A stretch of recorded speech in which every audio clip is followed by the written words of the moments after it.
What's up guys, kembali lagi di Dwi Hobby Channel. Nah, sekarang saya akan melanjutkan mengenai video saya yang pertama, ngobrol bareng Bapak Arta Kusuma, salah satu pelukis Lombok. Sekarang saya ingin bertanya-tanya mengenai aliran-aliran yang ada di seni lukis. Nah, saya akan berbincang santai dengan Bapak Arta. Saya akan nanya sedikit mengenai aliran-aliran yang ada di seni lukis Bapak. Bisa jelaskan Bapak Arta? Ya, terima kasih atas kesempatan yang diberikan kepada saya.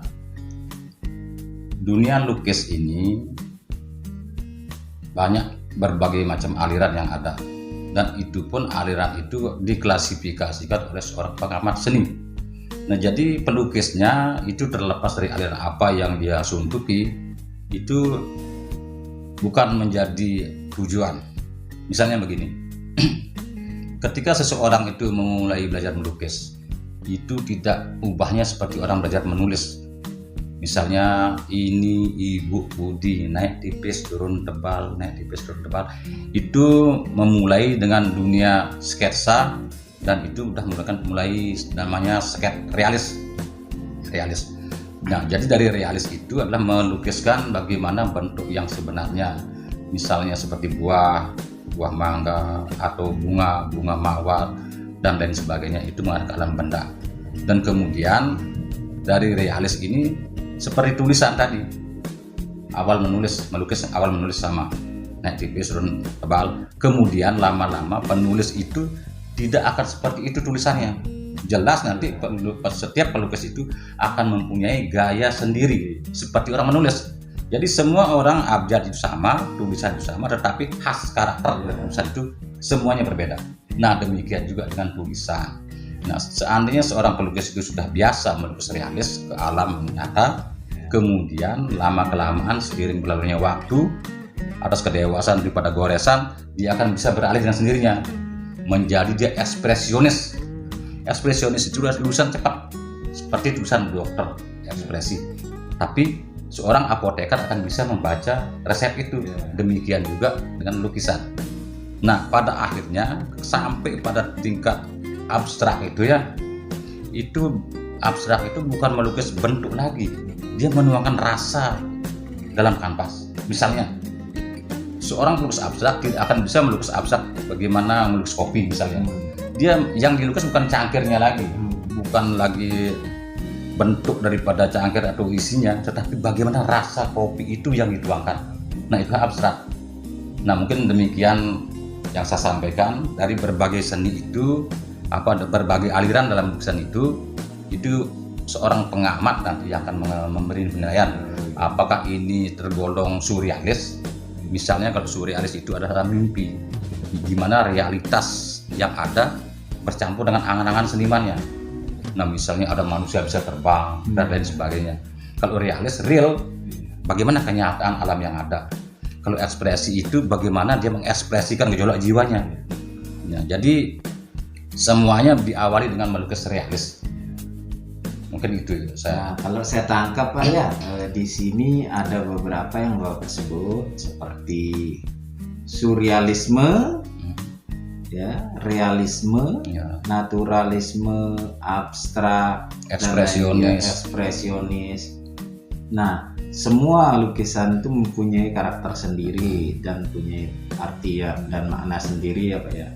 Sekarang apabila seorang pelukis itu mempunyai karakter sendiri, itu bisa Pak, artinya seperti Avandi melukis mempunyai karakter abstrak.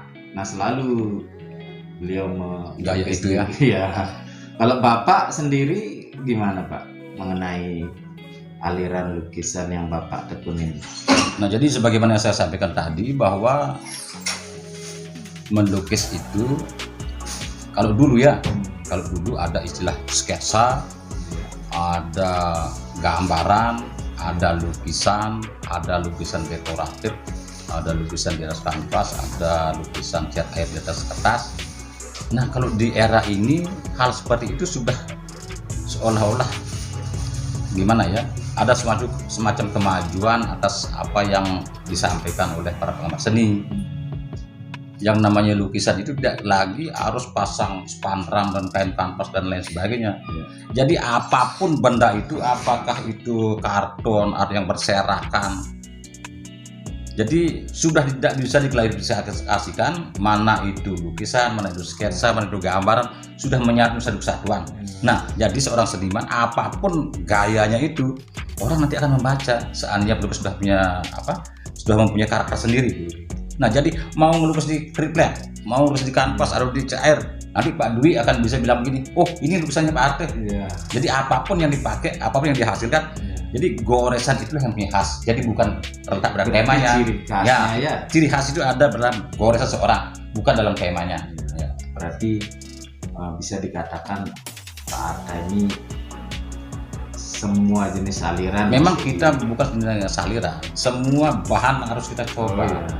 Jadi melukis ini ataupun disiplin seni apapun yang ditekuni orang, ini adalah suatu proses perjalanan seperti orang mendaki anak tangga. Tidak perlu kita menghitung langkah kita satu demi satu.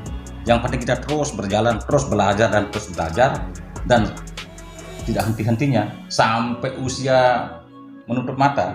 Itulah seni. Berkarya. Jadi jangan seni itu berapapun usianya, sebuah karya seni itu belajar. Jadi tidak ada definisi tamat, tidak ada definisi bisa, tidak bisa. Karena sebuah proses. Harus berani mencoba ya. Proses perjalanan. Jadi proses perjalanan. Hasil adalah. Ya, soal masalah hasil itu entah yang bagaimana. Yang penting kita terus jalan.